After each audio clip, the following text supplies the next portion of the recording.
This is the PocketBook Color Note, a color e-ink tablet that at first glance felt like a step backward. So much so that I didn't even plan on reviewing it. Turns out, I was wrong. And not just a little, I was surprised in ways that left me both impressed and frustrated. Coming from an established European company in the e-ink space, this turned out to be one of the more intriguing e-ink tablets I've tested. Yet recommending it is a bit complicated. If you want more reviews of e-readers and e-ink devices that don't always get mainstream attention, please make sure to like and subscribe. Okay, as I said, I didn't have any intentions to review the PocketBook Color Note. When I first heard about it, it just seemed so out of touch with recent market developments that I thought it just didn't make any sense. A high price with a low display resolution? That just doesn't add up, right? Well, sort of. These are certainly the reasons why the Color Note doesn't get more attention. But having used the Color Note for a while now, I have to admit that I was wrong. Let's clear up the specs. On paper, the Color Note's 10.3-inch display is listed with a resolution of 227 ppi in black and white and 76 ppi in color. While officially listed at 76 ppi, in reality it's closer to 113 ppi due to how the Kaleido 3 color filter works. I confirmed this under the microscope, so even though its resolution is lower than other Kaleido 3 devices with 300 and 150 ppi, in day-to-day use the display looks quite good. First, let's quickly go over how color e-ink with Kaleido 3 works. It stacks a black and white e-ink display with an RGB filter of tiny red, green and blue subpixels. This extra layer makes the screen darker, meaning you will likely rely on the Frontlight more often. Color vibrancy is also muted compared to an LCD, but most people adjust quickly. I certainly did. Lastly, the screen has a slightly grainy texture due to the RGB filter. At 30 centimeters, it's barely visible. At 40 centimeters, most people won't notice it at all. If you're sensitive to the screen clarity, keep in mind that it won't be as sharp as a black and white panel. One great feature about the Color Note's display is actually one that you can't see. It's flexible Mobius screen. This means it uses a plastic backplane instead of glass. The backplane controls how ink particles move. By using plastic instead of glass, the Color Note screen is far more durable and resistant to breaking than other Kaleido 3 screens. So if you're looking for a color e-ink tablet with a more durable screen, this is definitely worth a closer look. But how does it hold up against the competition? Let's compare it to the Boox Note Air 4C. When matching Frontlight brightness, the color saturation between the two is surprisingly close. A solid achievement for the Color Note, given that the Boox tablet is among the best in that regard. Surprisingly, the Color Note even slightly outperforms the Boox in certain colors, particularly red and yellow shades that are typically hard for Kaleido 3 to reproduce accurately. What's also clear, however, is that the display resolution is lower, which is most noticeable with fine lines. But overall, I'd say the Color Note does an excellent job when it comes to color saturation. That's also in part the bright Frontlight, which is even brighter than the Note Air 4Cs, which up until this point was the brightest I've seen so far. With 116 nits average brightness, the Color Note is easily the brightest in that segment, which makes colors look even better. But that comes at the cost of battery life, which I'll come back to later.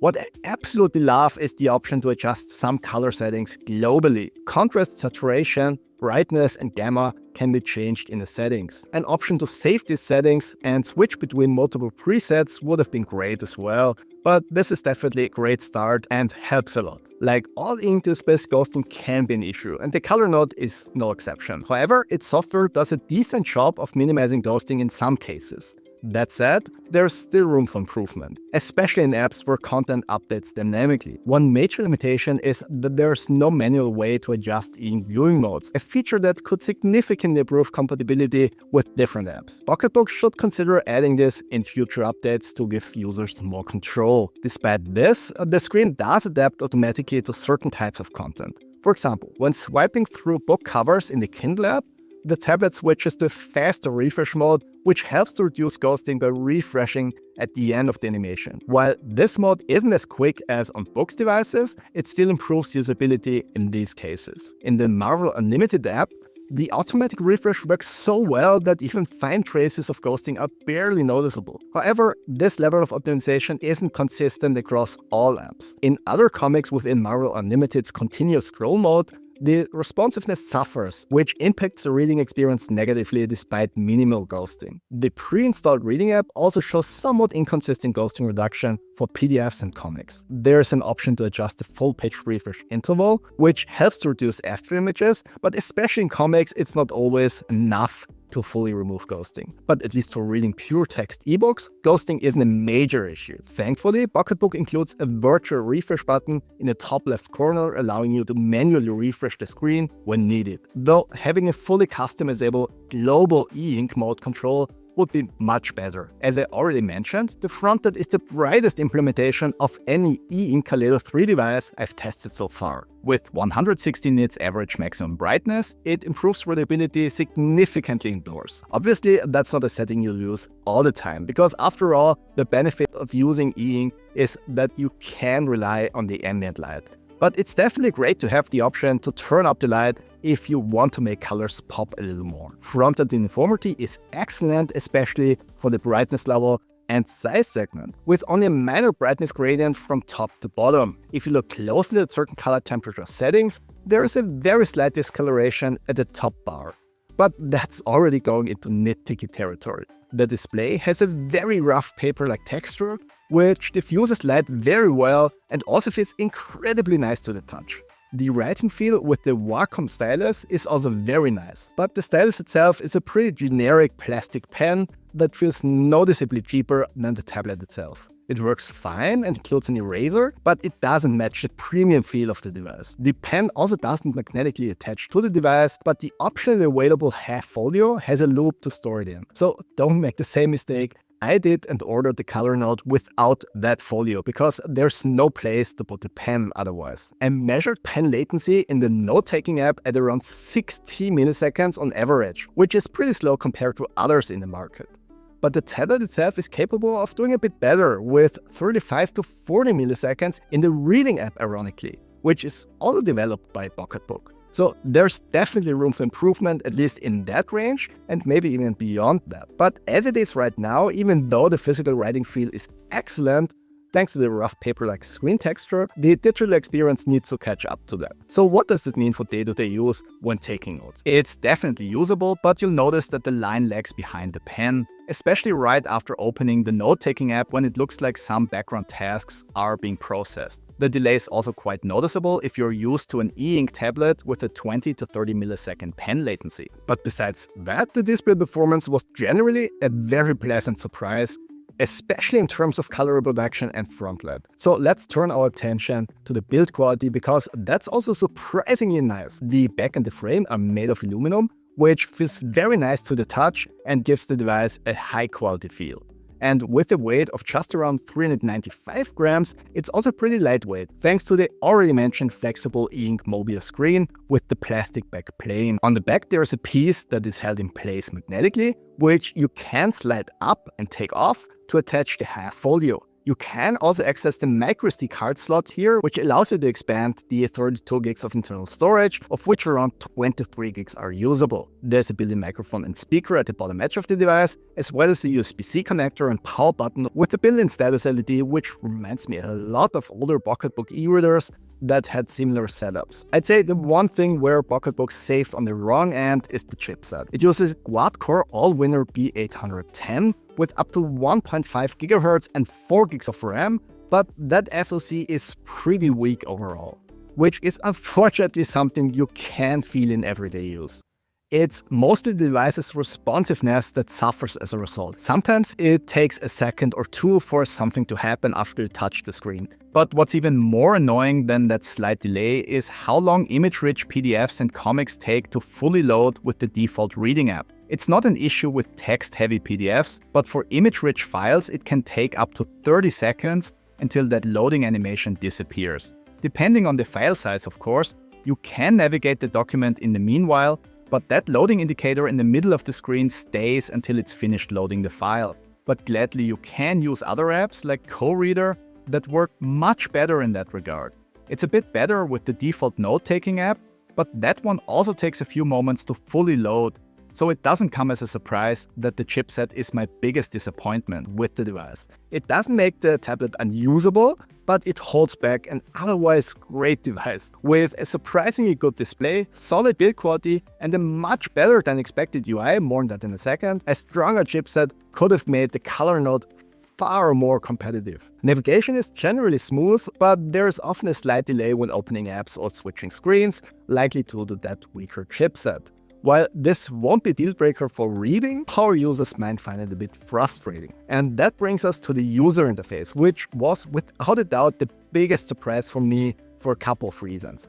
PocketBook's approach to the UI is refreshingly clean. It's running Android 12 with Google Play, but relies heavily on their own apps. Reading, note-taking, File Explorer, which keeps everything consistent and clutter-free. The home screen is clean, with the status bar and latest notes at the top, recent books below, and the app shortcuts at the bottom. Tapping and holding one of the apps lets you replace it, and you can tell that PocketBook is trying to replicate their e-reader user interface. As for the rest, it's also as well organized and as clean as the home screen. Everything is optimized for best possible contrast on the e-ink screen, and all of the apps come together pretty well to create a consistent user experience. Unlike Boox or PickMe, PocketBook isn't trying to turn this into a full-fledged Android tablet. It's keeping things focused on a streamlined, distraction-free e-ink experience. And unlike some competitors, there is no Chinese server connection happening in the background as far as I can tell. That's a big deal for anyone concerned with data privacy. The company also has a good reputation when it comes to translating the user interface of their devices. So the Color Note supports multiple languages, and I suspect they are generally better in quality than on many other e-ink tablets. At least it's true for German, which brings us to the note-taking app, which all in all is a good start, but it's not as well fleshed out as many competitors. So one thing that definitely needs to change in the future is the need to log in to a user account to actually use the app productively, because before doing so, the app is only working in demo mode and doesn't save any of the notes. I'd like to have an option to use the app and not be forced to register. What's nice, however, is that you can disable usage statistics in the app's About section. Before creating a note, you can select page orientation and size between A3, A4, A5, and B5. So PocketBook creates those notes with physical page sizes in mind, which is an interesting approach if you want to print out them later on. But other than that, I prefer a canvas that's optimized for the screen size. There are currently 5 template options available, so you have the most basic ones for different types of notes. The template can be changed later on, but the page size is fixed. But you can zoom in and out of a notebook page, which is actually something not every competitor offers. Navigating the page is a bit tricky though, because besides using a pen for taking notes, the app also registers your fingers for drawing lines, which there should be an option to disable. Palm rejection works decently well nonetheless though. There are different pen types like the pen, brush, highlighter, pencil, and calligraphic pen with 6 different stroke thickness settings and pressure sensitivity. And you can also place type text, shapes, and images onto the page and use different colors for contents you create. There are no layers available right now, but from what I'm seeing when using the selection tool to adapt contents, it looks like they are actually arranged in layers already. So that might be a feature that will be added in the future. There is a page overview for your notebook to quickly find something and jump to the page.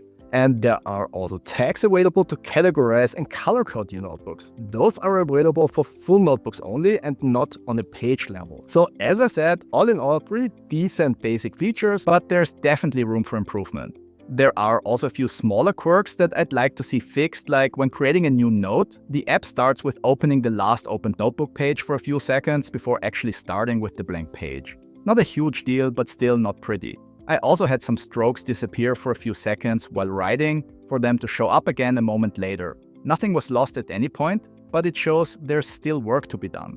On the usability front, I'd like PocketBook to remove the second sidebar and add modes for right and left-handed users so you don't trigger functions by mistake, like I did occasionally with the next page button in the right sidebar. And I don't like how the app smooths out lines by actually slightly changing an already drawn stroke. So that's something they definitely should add a setting to disable. Not a huge issue, but every time I write something, it feels slightly off because of that. You can export notes in PDF, PNG, or PPN files. The Reading app is also PocketBook made, but definitely more familiar because it's their main Android app that you can install on other Android devices as well, just with a few tweaks for the e-ink screen. It's a pretty solid feature set, which is close to PocketBook's e-reader offerings. There are many filtering and sorting options in the library, so you can easily organize your ebooks. Inside a book, you can change the font, size, line height, page margins, and alignment of the text, add color-coded notes with the keyboard, and look up words via third-party dictionary integration.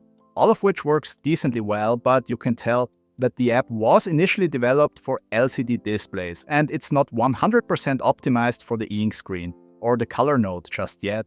One example would be the full screen mode that allows you to hide the top status and bottom navigation bar, but breaks the note-taking control elements. You can also annotate directly on the page, which works well as long as you don't change the text styling afterwards. What's also great about it is its full integration into the PocketBook Cloud and shop services. There's a fully functional ebook and audiobook shop, including DRM compatibility, that you can use without the need to use any third-party apps like on pretty much every other e-ink tablet with Android. That integration is not perfect, however. While sliding book covers in the shop works well with the automatic e-ink mode switch I mentioned before, just sliding up and down the shop page is a bit tedious because the device doesn't switch to the scrolling mode. As I said, it would be great if PocketBook added options for manual switching e-ink mode. The Reading app also has a text-to-speech function which makes use of the default Android speech synthesis. So it's pretty similar to what Boox is offering. So let's listen to how it sounds. Chapter I. It is a truth universally acknowledged, that a single man in possession of a good fortune must be in want of a wife. However little known the feelings or views of such a man may be on his first entering a neighborhood, this truth is so well fixed in the minds of the surrounding families, that he is considered as the rightful property of some one or other of the daughters. My dear Mr.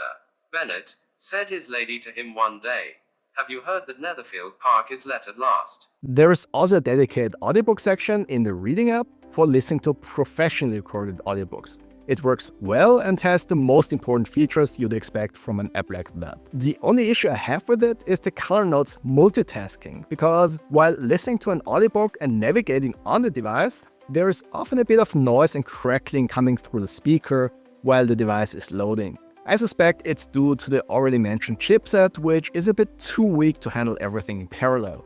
PDF features are pretty basic compared to what you'd find on Boox devices, and is also missing what you'd otherwise find on PocketBook e-readers.